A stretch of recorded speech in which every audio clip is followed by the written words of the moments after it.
Your Excellency, thank you very much for this moment. New Strategy Center is very committed to work with your center.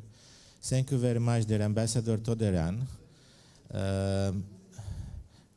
Ambassador Todorian is now in online format, and thank you very much to Ambassador of Egypt to Romania for being here. Please.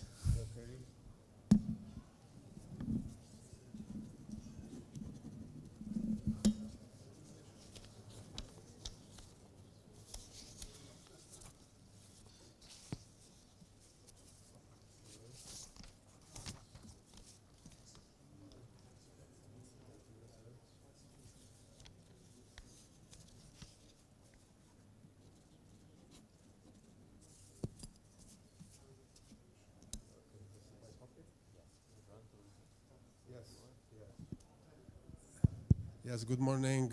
I'm really happy to sign this protocol, and I think Her Excellency Olivia, she was instrumental to conclude this agreement between the ECFA and the New Strategy Center. I hope that we will have more cooperation in the near future, and we will exchange visits and even studies every now and then. And I would like to thank you again for your efforts. And of course, I would like also to commend the organization for this conference. It was really good. And I think we will have from now close cooperation with your center in the near future. Thank you very much. Ambassador Todorian. Hello, George. Good morning. And Sabah al-Khir, Yana Haili Loazir. I hope my Arabic is progress. Sabah al-Khir also to the ambassador to Moed Elaye in Bucharest. Just, I'm very happy to see you gentlemen there. In my mind, I am with you. The debates of this year's conference will miss me a lot. I always had this event as a highlight of the year in Bucharest. It's a high quality event. So I'm with you in my thoughts, and I really follow the debates online.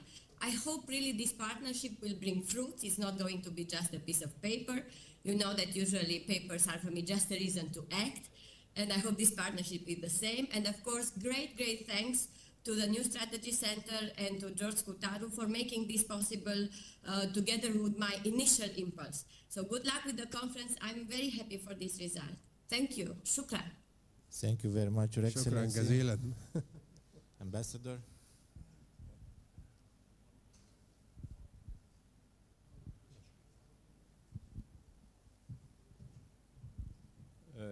Thank you very much, and congratulations for both centers. And of course, good morning for Ambassador Olivia, my dear colleague. Thank you for your efforts. And also, I would like to present my thanks for the center here for this forum. And we wish that the relations between the center and the Egyptian center will be one of a kind, because I know that our center in Egypt is the best. So we hope for future cooperation, and thank you very much. Thank you very much, Ambassador. Your Excellency, this is a new start of our work, and Egypt is so important for Romania. And I think the New Strategy Center and Egyptian Council on Foreign Affairs will contribute to boost and to enhance our strategic cooperation. Thank you very much for this start, and it's a real privilege for New Strategy Center to be partner of your Egyptian Council for Foreign Affairs, sir. All the best.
Well, good morning, everybody.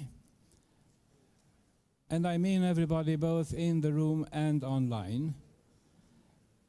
I'm thrilled to moderate a conversation on the topic that you know, the Middle East insecurity and global impact, old actors and new developments. The debate, as you have seen on the program, is organized in partnership with the Abba Eban Institute in Israel. Allow me first to introduce the distinguished panelists who are very knowledgeable experts, and they are not only experts in issues concerning the Middle East, but they do come from the Middle East itself. So we have, in the order that they will take the floor, Mr. Yoshi Mann, head of Israel and Arab Gulf program with Abba Eban Institute, Ambassador Simeon Tsomokos, founder and president of Delphi Economic Forum, Ambassador Shafak Göktürk from the Center for Economics and Foreign Policy Studies in Turkey, and Minister Mohammed Al-Arabi, president of the Egyptian Council on Foreign Affairs, former Minister of Foreign Affairs of Egypt. I was very tempted to tell him Saad Ma'ali al-Wazir, but, well, we are very proud, by the way, in the New Strategy Center for the cooperation document that has been just signed a couple of minutes ago. So these are the panelists. Allow me to invite you to check on the website of the conference, of the forum, for more details on their prestigious resumes. A couple of words about the topic. There is hardly any need to elaborate on the complexity of this topic. The situation in the Middle East is overwhelmingly relevant for security, not only in that particular area, but also in the Black Sea area and the Balkans alike. This is a truth, this is obvious, but like a very great economist used to say, there is nothing as treacherous as the obvious. So we need to be careful when we look at such obvious things. Changes have occurred of late within the entities of the area and from the outside as well. In time, there was a time when the influences from abroad molded the realities in the respective countries. Then a stage came when actions and actors in these countries were having the upper hand, and they took the initiative, and external forces reacted, and there was a very vivid interaction between the players on the two sides. Of late, it seems that the balance has tilted towards the domestic factors. It is domestic factors that play the major role. It looks like that. Perhaps it is so, perhaps it is not. But a change is obvious. So we need to bear in mind at the same time that the Middle East was never, ever in its history isolated from the world. Quite the contrary, I would say. But you know the history of the area, you know the history of the surrounding areas, so let me don't go there. All we know for sure is that what happens in the Middle East does not stay in the Middle East. So, in front of this very clear picture, it is clear, isn't it? Not confusing, not challenging. Everything is obvious, but again, nothing so treacherous as the obvious. To deal with this, we have the very remarkable panel. A couple of housekeeping arrangements. Each member of the panel will have around 8 minutes to introduce his remarks. Then we'll have some 25 minutes for Q&As, which will take after all of them have spoken.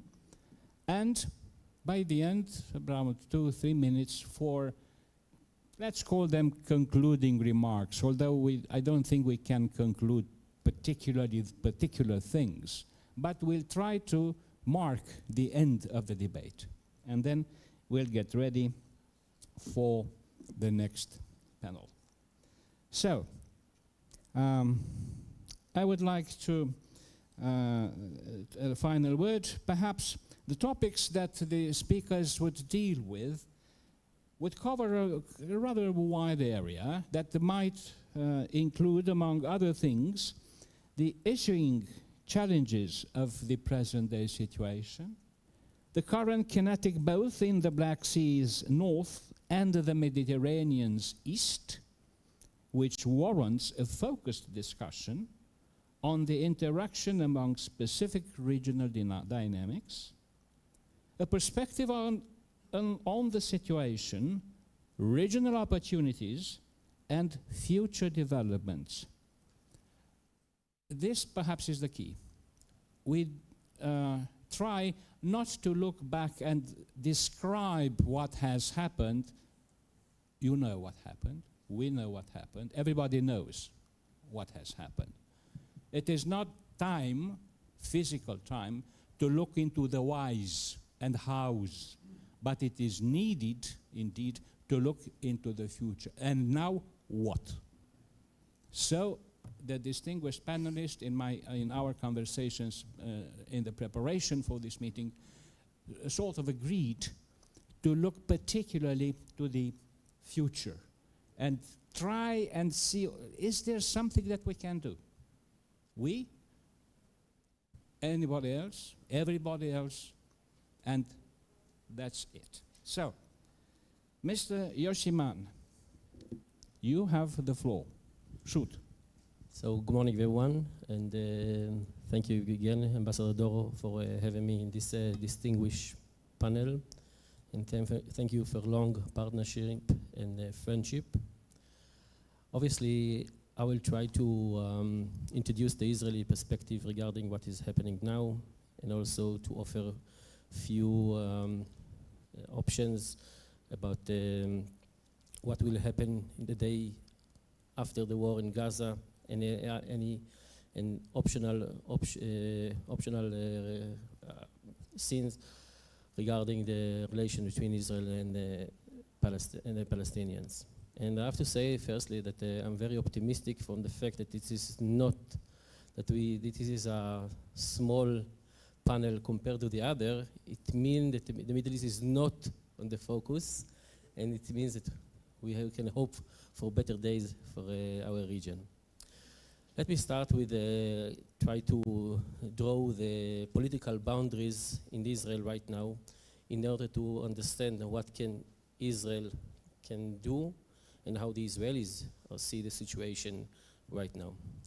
First, I would like to say that any Israeli candidate that considers himself as the next prime minister cannot right now say to the Israelis anything regarding any solution regarding the Palestinians. He can't even say nothing again regarding ceasefire. Obviously, he can't say anything right now with the current situation regarding the two-state solution. The reason is obvious. Israel is under a trauma. Israel is under a severe trauma. In Israeli terms, what happened in the October 7 is what some people in Israel consider almost a Holocaust. The scene that we saw in Israel remind a lot of Israelis scenes that we saw in the Holocaust. Babies were shot in their head, lying there, raped mother, and then were killed. And for Israelis, of course, these scenes remind them also pogroms from the 19th centuries, and also scenes that some people will consider it as scenes that we remember, or we read about the destruction of the Second Temple during the first century. And I'm saying that in order to explain why Israel cannot talk right now. Any politician cannot talk, not Netanyahu or the left wing cannot talk right now about any solution and even a ceasefire. But what we can do is to talk about other issues that might help us to talk about the main topic which is the Israeli-Palestinian relations, and that's the normalization. As far as I see it, the talks about normalizations help Israelis to introduce future solution to the Israeli-Palestinian relations. Israeli politicians cannot talk to the Israeli public the discourse about the Palestinian issue, about Palestinian state, but they can talk to about normalization, and by that offer them future relation to Palestinians, because for Israelis it's clear that if there will be a normalization, obviously there will be a need for some solution for the Palestinians. So that's the first point. The second point that I would like to remind everyone that Israel signed in the past few peace agreements, and in return we gave territories. We signed peace agreement with Egypt, and we evacuated from Sinai. We signed peace agreement with Jordan, and we gave territories. We even evacuated it from Gaza. And from the Israeli side, what we got in return is a cold peace. We, in return, got cold peace. We are negotiating, we are coordinating with our neighbors, but still, we are boycotted by our friends. We are condemned. We are people in our neighboring states are inciting against us, sometimes against Jews. So from the Israeli perspective, this is not enough. On the other hand, we have the Abraham Accords. We signed on the Abraham Accords with the UAE, which we consider it as a model for future relation with the Palestinians. Very, very warm relation with the UAE, even though the UAE criticize us. They're not happy for everything the Israeli government is doing. They are not happy with what's happening in Gaza. They support Gaza. But Israel has very strong relations, and I can tell you, the government and the people, okay, and I served as a consultant of the government in this issue, and I can tell you there is a very warm relation between Israel and UAE. The Israelis trust the UAE. You saw over 1 million Israelis who were visiting in UAE since the Abraham Accords. The trade between Israel is over the trade we have with Egypt, in which we signed on peace agreement 40 years ago. It's over $3 billion. So what we see, Israel, it's a different option for a peace agreement. So thinking about future relations with Palestine, the Israelis consider the UAE model and not other models that we saw in the past. So what can I see regarding the future, because I have a limited time? So first of all, let me start with what I see the future prospect of the war in Gaza. As far as I see it, I think that the Israeli military forces will be at least 1 more year in Gaza. It doesn't mean that we'll stay there like we are doing right now. It will be probably like we are doing in the West Bank. Okay, we attack terror bases and go back to Israel. And also, I think that what Israel is hoping that after 1 year, after the military will evacuate, there will be an international force that will replace Israel. I'm not sure it will be. But Israel is hoping that beside the international forces, American, British, French, there will be also cooperation with Arab states, moderate Arab states, but not just Arab states. Turkey can play a role also in Gaza. But this cooperation with these states have to make sure that we'll see a different model in Gaza. The model that we see with the UAE.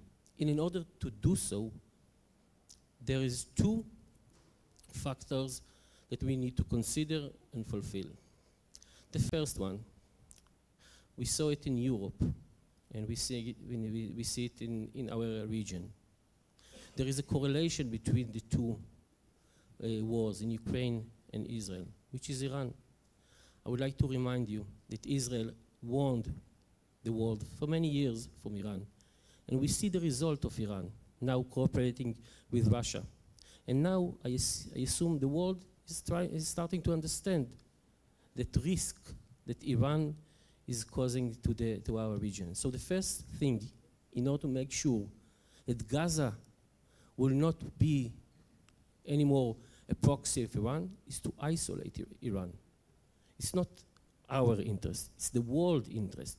If you want a stable area, you want a stable region, if you want a stable world, we need to do something clear regarding Iran. The second thing, Israelis will not agree on a Palestinian state or a Palestinian entity without reducing the level of radicalization in Gaza. Israelis will not accept after October 7 incitement, not just against Israel, against Jews. And we see it all over the world. It's not an Israeli-Arab conflict. We, Israel, Jews, consider it as an attack on Jews. So we need to adopt the UAE model, which is more tolerant to Jews, to Israelis, and by that, I can guarantee you that the Israelis will be interested in promoting solutions with the Palestinians. And I believe that what I'm saying right now represent at least 70% of the Israeli population and most of the candidates for the Prime Minister. Thank you very much. Thank you. Thank you very much, Yossi. I'll move right away to Ambassador Tsomokos. Sir? Thank you very much. Your Excellency, thank you very much. I appreciate the fact that I participate in such a distinguished panel. And I would like also to thank my brother in arms, George Koutaru, for this excellent conference that he has put together. As you may know, we have an agreement to work together. George was in Delphi last April. We're here today, and we'll continue this cooperation in the years to come. October 7th, there is no doubt, last year has changed the entire situation in the Middle East and perhaps the entire global geopolitical architecture. The war is now at its peak, and today we see no sign to end. No doubt, this attack, the brutal attack, was a major blow against the West, a game changer with huge repercussions in the geopolitical chessboard, and at the same time, a catastrophe for thousands of human lives from both sides. It is obvious that the war pits Israel, the United States, its allies, and its interests against an axis bent on a different geopolitical order.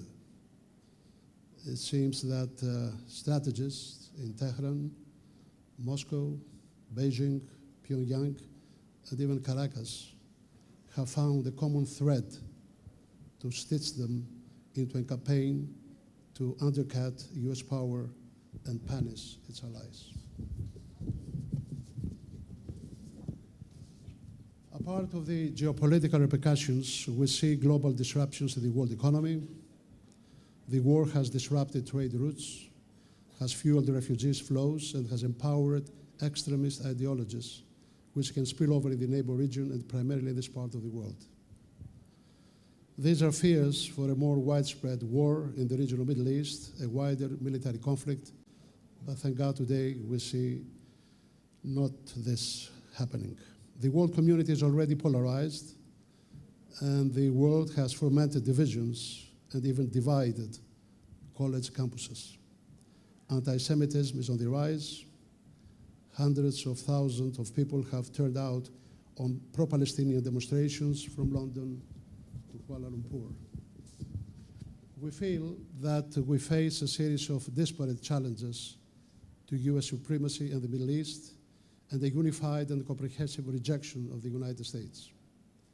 The Arab world has lost confidence against the US, particularly after the US withdrawal from Afghanistan, and there are many in the Gulf who believe that the United States create problems when they come in and they create problems when they get out. I have a dear friend in the Emirates that say this. It is obvious that Iran's regional Middle East project has extra regional support from Russia and China, and it seems that if the United States and the West fight Russia by proxy in the Ukraine war, Russia and Iran are somehow returning this in Iraq, Syria, the Red Sea, and primarily in Gaza. And this is why we believe that the two wars are interconnected. There's a correlation between those two. Both wars have the same international players, the United States, European Union, Russia, China, and the structure, in my view, of resolution of both wars will bring an effect to each other. The worst case scenario for the West is that if it fails to establish deterrence against Russia in Ukraine, and if also fails to press Israel for an immediate ceasefire and negotiations for a two-state solution in the Middle East, then the United States, the West, the world will have serious issues to face in the years to come. This situation will uncover weaknesses and will demonstrate a leading role on this major crisis of the West. It will embolden China, if you like, against Taiwan. We saw yesterday about the defense drillings that China is doing in Taiwan, and Iran against Israel in the Gulf. And it will create, in my humble opinion, a nuclear race for other players in the region to develop their nuclear arsenals. On the other hand, the good scenario is that the United States adopts a bold and firm American policy in the Middle East and Ukraine. Push, with all my respect, Israel to stop the war and call for a peace convention for a two-state solution in the Middle East with all the international guarantees needed, and of course the return of all these hostages, and provide a massive humanitarian aid to Gaza. And at the same time, start negotiations with Ukraine as a NATO member.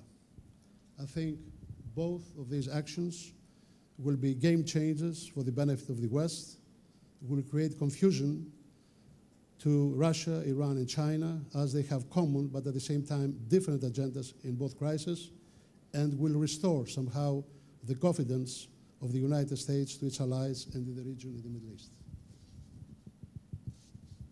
We're now, I think, in a transition period until the US election, and what is going to happen if President Trump is elected again, no one knows. Actually, not even the Oracle in Delphi knows, because we consult this every week.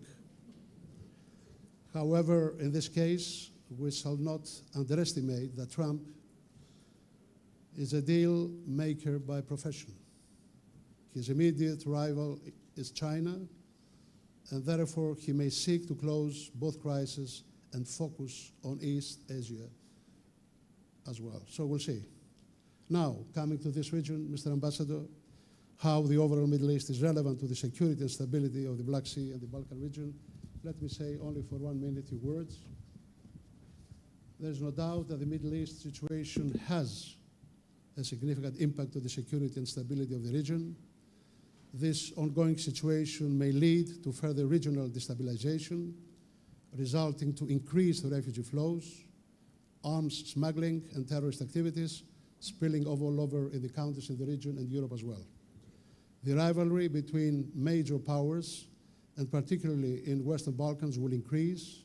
Russia and China will likely continue to influence these countries. Economic stability due to fluctuation of oil prices may create potential financial stress, leading to political unrest and migration. The economic volatility in our region could impact trade routes and economic stability. And lastly, persistent terrorist threats may lead to sporadic attacks or inspire home-ground terrorism. The war in Gaza, apart of other repercussions, if there is not a two-state solution, my dear friend Yossi, may result to a new and major wave of terrorism worldwide. I stop here. Thank you very much, sir. And I want to appreciate both our speakers for their careful management of the time. We move on, and I invite Ambassador Göktürk. Did I pronounce it correct? Excellent. Thank you. That's encouraging. You have the floor, sir. Thank you. We have all those punctuations similar to German umlaut, so that makes life difficult for our foreigner colleagues. Yes, yes. Thank you. Well, Ambassador, thank you for giving me this opportunity, and it's a delight to accompany such a distinguished group of panelists. I shall be brief as like the previous speakers, and I will attempt to draw a slightly different picture than the one that we have habitually been encountering, so that we understand better not necessarily the very event itself, which may be still extraordinarily important, but the context in which all these occur. Let me start with the hotspot. The ongoing war has sharpened the features of the new Middle East, the emerging Middle East. The 7 October atrocity and Israel's response to it, the brutal military campaign, has already highlighted the unsustainable status quo in the region. And this has put an end to a number of things. On a more specific level, it ended the almost 2-decade-old Israeli policy of reducing the Palestinian issue into one of security linked to Hamas extremism and do whatever it pleased to in the West Bank. So this has been an end to that policy. Second, it ended the sidelining of the issue by the entire region and the global context. Israel can no longer reduce it to a security matter and act as it pleases in the West Bank. And our distinguished colleague from Israel has rightly pointed out to the danger that radicalism, and especially Hamas radicalism, poses to stability. But one of the causes of that radicalism is the lack of a solution. And the Palestinian, as for the Palestinians, they can no longer nestle themselves, that comfort, you know, that they have been enjoying, the awkward comfort that they have been enjoying for all these years, in Israeli unwillingness to negotiate divisions within the Palestine and their own ineptitude. Now let's shift to the wider framework, one step further. The Arab public is a different one today. It is alert and galvanized, especially against the backdrop of the 2011 uprisings. It doesn't matter how that episode ended. I see that as 1 or 2 rounds of a long boxing match. This was a new beginning. This was the end of the relationship, the contract, if you like, between the people and their state. This is a new world since 2011. And when they look at the plight of the Palestinians today, they internalize it in a different way, for dignity, human rights, and better bread. So everyone should take notice of that. Another trend, the second element, which shapes the Arab world and has been shaping for the last quarter of a century. I was direct witness to it when I served as ambassador in Cairo in late 2000s. Arab world's diffusion is continuing. We always tend to look at the huge, vast Arab geography as one intact thing, which is not. It is diffusing on its east and west axis. The east sails towards, and in fact sailing towards, for almost 3 decades now, towards the Asian economic and geopolitical juggernaut, and the west is pivoting towards the Mediterranean. And this also impacts on the way the popular movements are taking shape.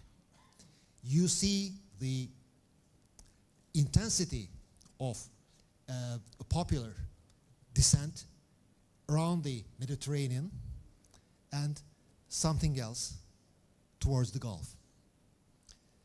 The third element, Iran, another country that I have served, is approaching its recurring historical paradox. Its domestic fortitude wanes as it spreads out. Please recall its long and glorious history once again. And there is a connection why this occurs. Because today, its regional influence is directly tied to its existential priorities. That is, the former imperial imperative has been replaced by ideological necessity. The domestic unrest, which has become cyclic and more profound over the decades, makes the Iranian regime more aggressive abroad. The new confrontational stage last month between the old nemesis, Iran and Israel, should be assessed in this new light. And now we move to the most contextually decisive level where the Middle East stands. The Middle East plus Iran constitute the bulk of the southern segment of the Eurasian Central Belt. This entire belt, where Europe and Asia progressively blur into each other, is in flux and breaking open. And this has been occurring for at least a decade now. Look at the state of things in Pakistan today, Afghanistan, Central Asian republics, and nothing to say to the West in the Russian and non-Russian Slavic portion of the Central Belt. This belt contains many of the world's most intractable issues and are not fortunate as far as democracy goes. But the push and pull effect of the new global countervailing dynamics are most acutely felt in this part of the world. And Hamas's attack on the audacious atrocity that they have committed on 7th of October should be assessed and understood as how the destabilizing forces find opening for themselves in this overall environment and race against time. So why such a thing did occur in 2023 was not so much of a coincidence. And by the same token, perhaps it was only a matter of time that war would revisit Europe in the form of a full-blown aggression against Ukraine. Russia's imperial doctrine of territorial perpetuity was only one element of its aggression against Ukraine. There was a deeper reason. Because Ukraine is considered part of the Russian national space, a democratic volition in that country would pose a direct threat to the Russian system itself. So that's why they moved in. The late Brzezinski had once commented, you can have a Russian empire or a Russian democracy, but you cannot have both. And democracy elsewhere is also undesirable for Russia. They are in Syria, long-term, already very active in Libya, but more significantly, they are undergirding North Africa and hence Mediterranean from Sahel. And this we also take into account, we have to take into account a wartime element that Russia has been more or less halted. The front line has more or less stabilized in Ukraine. We may not know what there is in store in the coming weeks and months, but the overall picture may more probably endure than change. And this is forcing Russia to move more forcefully to the south, that is Middle East. I would like to stop here, and I know that there may be questions I anticipate about where Turkey stands in all this, given the government's policies and what objectively Turkey would mean to the region, but I will spare those comments to the Q&A segment of our discussion, which I always thought that they are more focused. Thank you. Thank you very much. Well, I do hope and I think that the Q&A session will be quite live. Minister Al-Arabi, تفضل. Shukran. Well, I think I should start by trying to remind you about what the American general yesterday said when he started his introduction. He said 3 B's. Actually, I remember 2 of them, brilliant and brief. But I don't know what's the third one. Actually, I forgot it. But anyway, if we are in Romania, I think we should try to remind you that Romania played a pivotal role to encourage Egypt and Israel to indulge in the serious peace talks many years ago. And that efforts was instrumental actually to achieve the peace treaty between the 2 sides. And I think all of us in Egypt, we still recall this role and we still appreciate the role of Romania on that.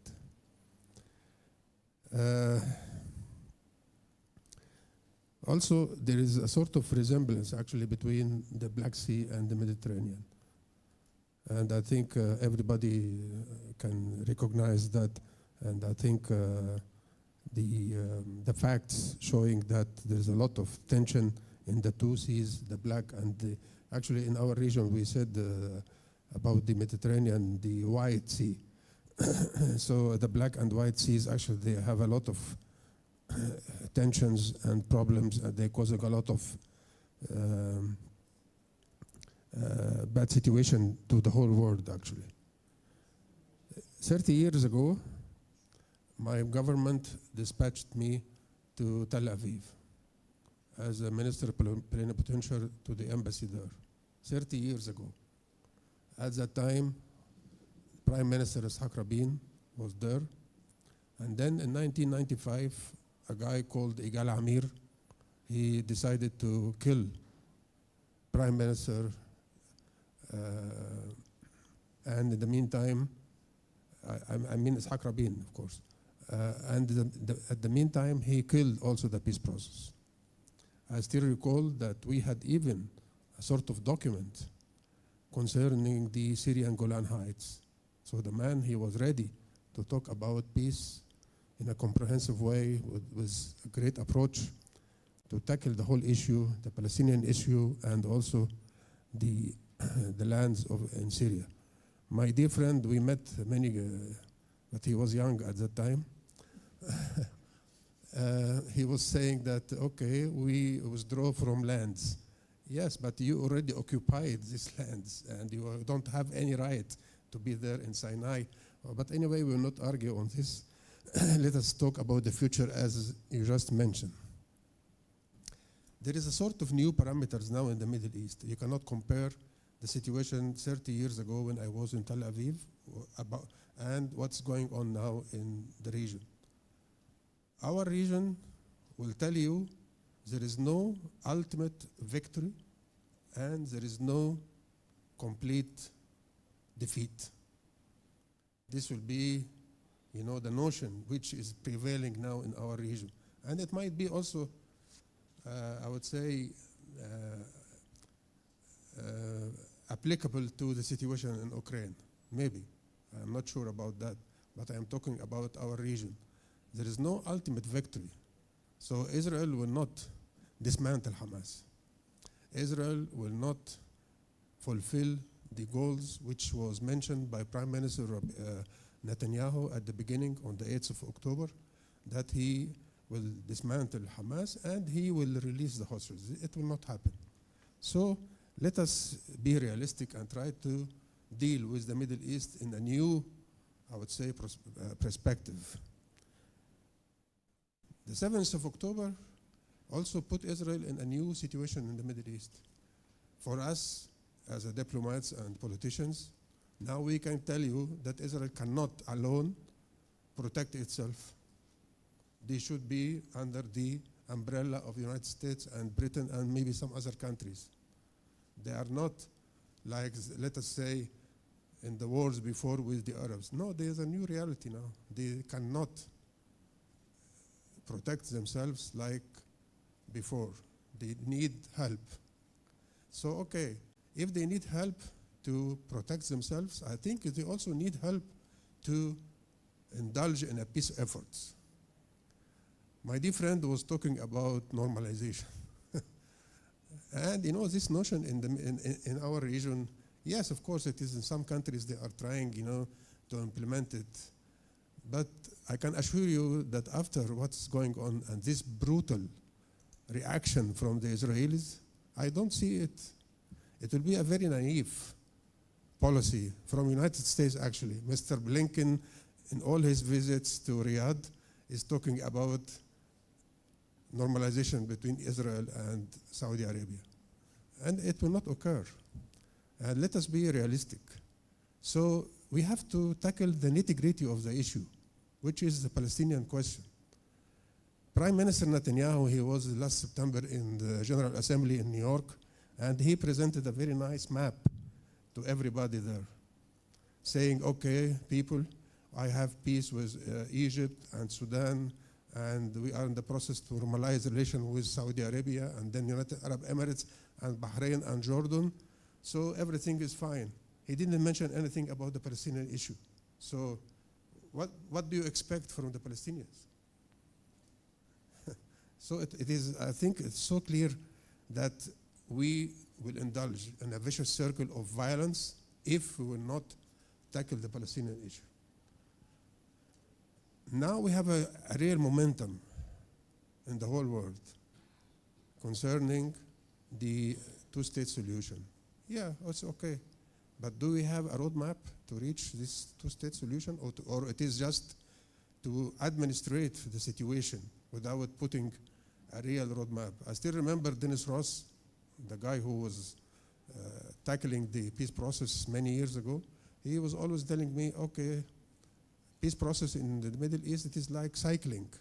If you will stop cycling, you will fail. So are we going to cycling forever in order to give the peace process a sort of momentum and that's it? No, we need a roadmap. We need to implement. We need even a time frame, to solve all these problems. We will not actually indulge in the history and trying to put blames on different sides, but in the meantime, we should look to the future. And the future said, okay, if we will not put a roadmap for the Palestinian issue, okay, you will see another vicious circle of violence after 1 or 2 years. You just mentioned that Israel will stay in Gaza for maybe 1 year more. Okay, but what about the war of attrition which you are facing now? Money, your economy is so bad. You are the Hamas people, they inflicted a lot of casualties in the Israel army.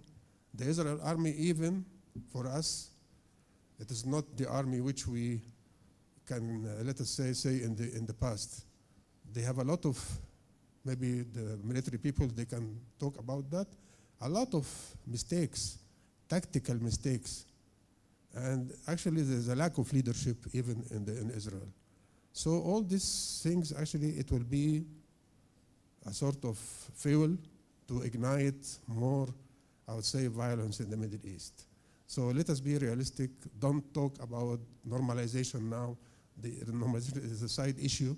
What we have now is a Palestinian question, and we have to put all our emphasis, to tackle this issue and try to give some hope to the Palestinian people that there is a sort of light at the end of the tunnel. But without, this imagination and naive diplomacy from the United States in order to push forward the normalization and that's it, I don't see it. It will not work. And as a friends of the United States, Egypt and Turkey and Romania and the others, we should advise them. Also, we should tell Israel that peace is much less, I would say, expensive than war. And you will not protect yourself by waging war every few years. It will not have good results for you. If you want to stay in this region, in the Middle East, you should comply with the rules and the parameters of the Middle East, which are peace, stability, and development. But I don't see Israel, is even trying to think about these three elements. What is the main issue of Israel now is just to have normalization. And this is, believe me, if I will try to advise you to follow a right diplomacy, normalization will not come now. It will come after we have a real Palestinian state. And I think everybody knows that in the region, even some politicians in Israel, they realize that. But of course, there is a lack of leadership now in Israel, and that's why we have this kind of slowdown of everything, and they are trying to prolong the crisis as soon, or let us say, just for some maybe internal benefits for the prime minister or whatever. But anyway, I think the road is clear, and what we want to achieve is so clear also. And we will not have peaceful Middle East without having a Palestinian state. Thank you, sir. Thank you very much to all of you. And I think that we have seen a very eloquent example of how people in the area think, so that we who do not live in the area may perhaps, hopefully, better understand what's going on there, why what's going on there happens, and where are we going to right now. Because this area and our area are so much interconnected, as all our distinguished panelists have alluded or actually said. So, Q&A. Who takes the floor first? General? A mic, I think we will need here on the first row. Coming. Incoming, General.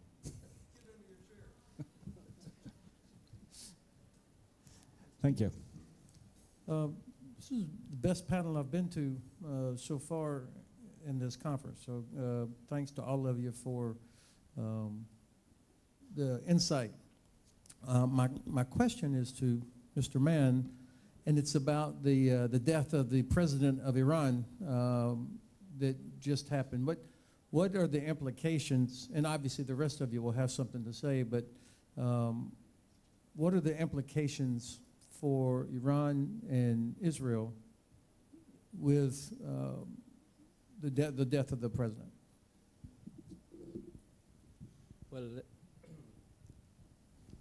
Well, I think the death of the President Raisi will not impact the Israeli relations with Iran.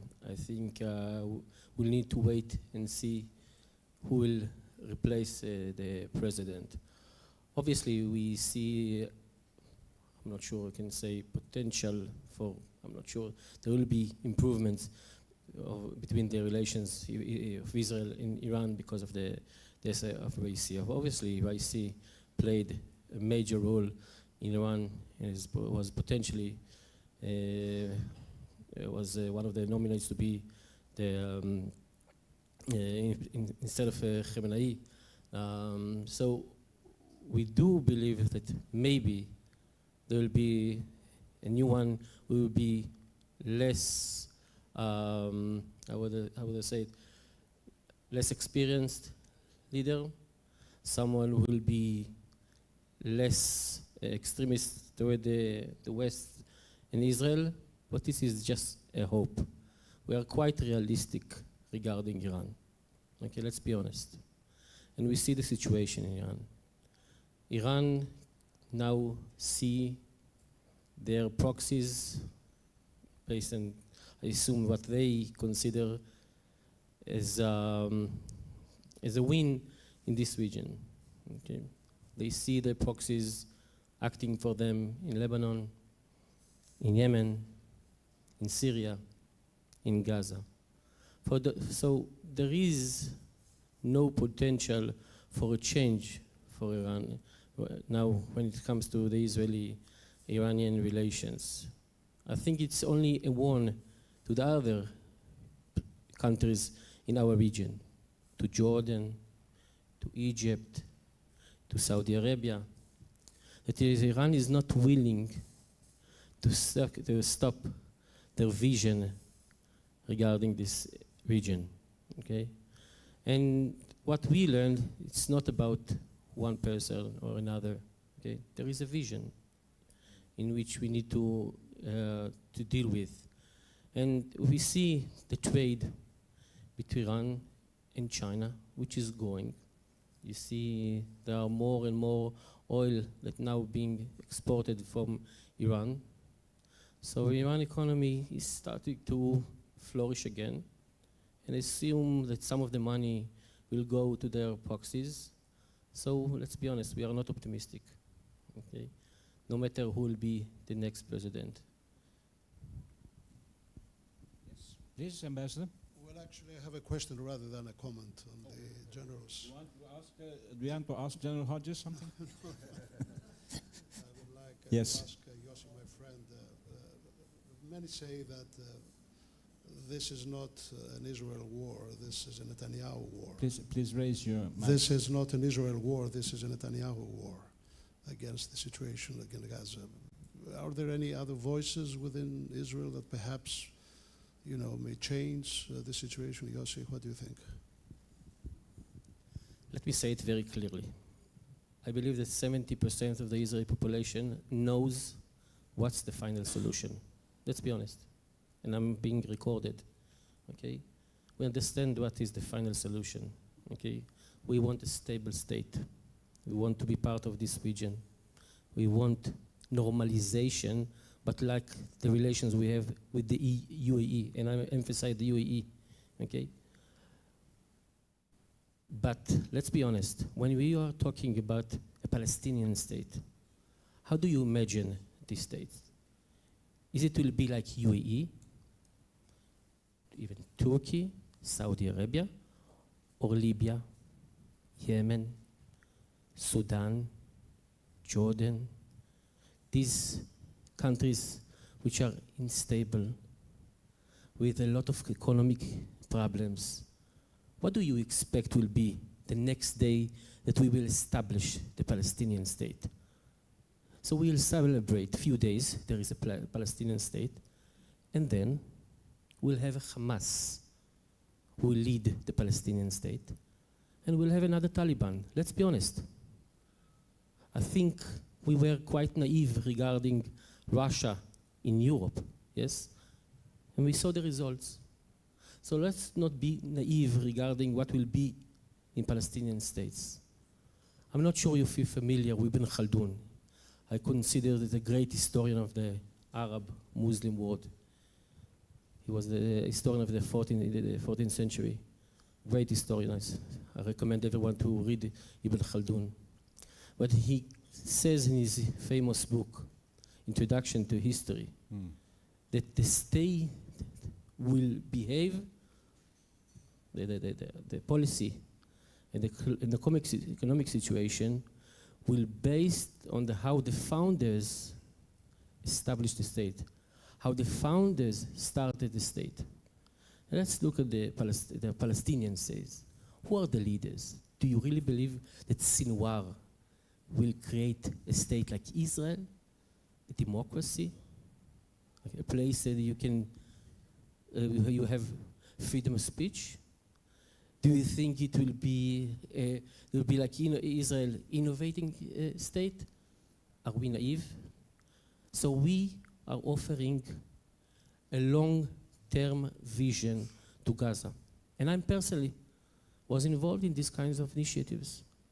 We were the one that before the war offered work for people from Gaza to work in the kibbutzim that after the 7th of October were slaughtered and butchered by the people who were working in the kibbutzim. So let's not be naive. If you want a real solution, and I'm telling you that I believe that I present 70% of the Israeli population, it will not happen in the short term. If we want to establish a stable, flourish Palestinian state, we need to work together with our partners in the region, okay, and create a stable government, tolerant, sovereign, anti-Jewish government. That's the only solution. Otherwise, it will be Taliban.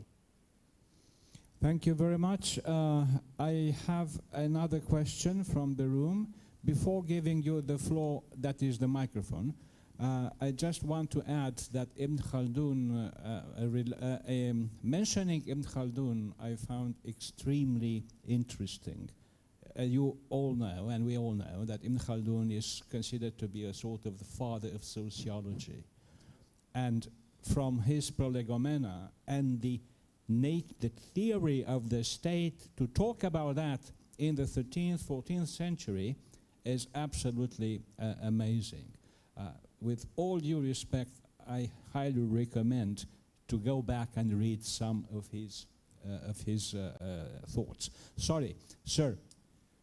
Thank you, Ambassador, and thank you all gentlemen in the panel, because you provided very valuable insights. And And I really congratulate myself that I'm attending this panel. I'm Lieutenant General retired Theo Toader. I'm from Romania. And I lately joined the New Strategy Center. And I have a composite question for you, which is addressed mainly to Mr. Yossi Mann and also to all of you. Israel, no doubts that what happened on 7th of October was outrageous. No doubts on that one. That's very clear. And as a consequence of that one, Israel restrainedly cry its losses, intensively pray for their souls and families, but strongly hit back. And that's clear. And the strongly hit back created a lot of collateral damages. And obviously, with my military background, I can say that there is no war or conflict or whatever you want to say without collateral damages. However, the number of collateral damages hit a high value. And that at this moment, there are a lot of criticism against Israel. And I would like Mr. Yossi Mann to comment on that, if you have any comments on that one. And the last portion, which is addressed to all of you, how do you consider that UN play a role? What kind of role played UN in this conflict? And what kind of role do you think that UN will play from now on? Is still relevant? Is still effective? Very much appreciate your thought on that one. Thank you. Thank you. So, again, easy questions for easy issues. If I might just kindly ask you to have a look at the screen, we have 3 minutes left. So, very, very brief answers. Minister Al-Arabi, would you start, then Yossi will continue, and well, I think where we go from there. The Palestinian question was always, hijacked by the UN. Maybe it is a surprise for you, but it is always hijacked by the UN. It means that the Palestinian question is always under the subject of the veto from the or the P5. And that's why we cannot reach a sort of agreement under the umbrella of the UN. So this is maybe my short answer, because I have to save some time to my colleagues, but I should deprive Yossi from any any rights to answer. Thank you. Yossi, would you try to give a brief answer? Thank you very much. So obviously it's not simple for us to see the casualties in Gaza, and I'm saying it sincerely, okay? But you have to remember that the numbers that you see, first of all, are published by Hamas, okay? I'm not trying to say that they're less, but let's be honest, the numbers are coming from Hamas, but we don't know the real numbers. When we saw the UN admitted already that the numbers are quite low compared to the numbers that the Hamas gave. Second, most of the casualties were in places where children and women should not be. In hospitals, in mosques, in schools. Okay, this is where Hamas put his weapon. I think I should interfere and try to give the audience also that they are watching the TV every day and watching the Palestinian kids and the mothers and the old people. They were moving from place to place. They were under the bombardment of the Israeli forces. So don't play with this, idea that you should try to draw the sympathize of the people by saying, okay, our kids were killed. Well, the same thing as His Excellency said, the ex-general said that, okay, the brutal reaction from your side, it is unacceptable. And nobody, even United States, actually, Thank you they very don't much. Thank you, Minister. understand that. Let me turn last to Ambassador Göktürk. Thank you very much. I shall be very brief, just a few sentences. First of all, I see security and stability on 2 basic levels. One is physical, that is being done throughout in the Middle East in different fashions, and the other is inherent. And if you want to get the long-term security, you have to go for the latter, and that contains the settlement of the Palestinian question. And we have to note that the fate of the Palestinians is not dependent on Israel, just like Israel's future is not dependent on the Palestinians. There is enough space for both to live together side by side. And mind you, this agreement is not about a marriage or unification. It is about separation and in defining the terms of that separation. Thank you. There we go.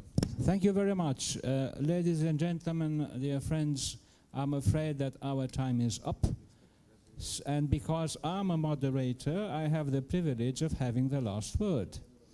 Allow me to introduce to you 3 points very briefly, because after our meeting, a very important moment comes, which is the break. So, 1, I think that we understood from all our speakers something that somehow eluded the attention of many so far, and that is the relationship among the entities in the Middle East are very much more profound and active at the people-to-people level. And sometimes politicians forget that. And they forget to ask the people. And they forget to heed what the people do want. 2, it is, I think, quite clear that conflict, so far, the issue of the Middle East has fallen under the aegis of conflict management. This has come to an end. If we do not want a repetition, an endless riding the bicycle, as somebody said, and I think it was Abba Eban who said, you said, Minister, right, I think it was Abba Eban indeed who said that. Anyway, it doesn't matter. But the point is that the period of the conflict management has come to an end. The period of conflict resolution has come. We cannot afford to postpone resolutions. And by the way, I think that this is one of the most important links between the war in Ukraine and the war in Gaza. Because both wars have deep inside them unsolved crisis. Third, the question on the UN. I'm getting personal. 50 years ago, I landed in Cairo, a very young student, 21 years old. And I saw 4x4s in the street with UN on their top. It was the 6th of January, 1974. And I didn't know what that meant. 50 years later, we don't see any UN marked cards. And this is worrying. Thank you very much. I hope I provoked you enough. So do keep talking during the break. And after the break, you will have a wide choice of not less than 4 other panels to attend. I can't recommend any of them because all of them are extremely exciting. Thank you very much for your patience. Thank you very much, gentlemen. It was an honor for me to be among you. Thank you.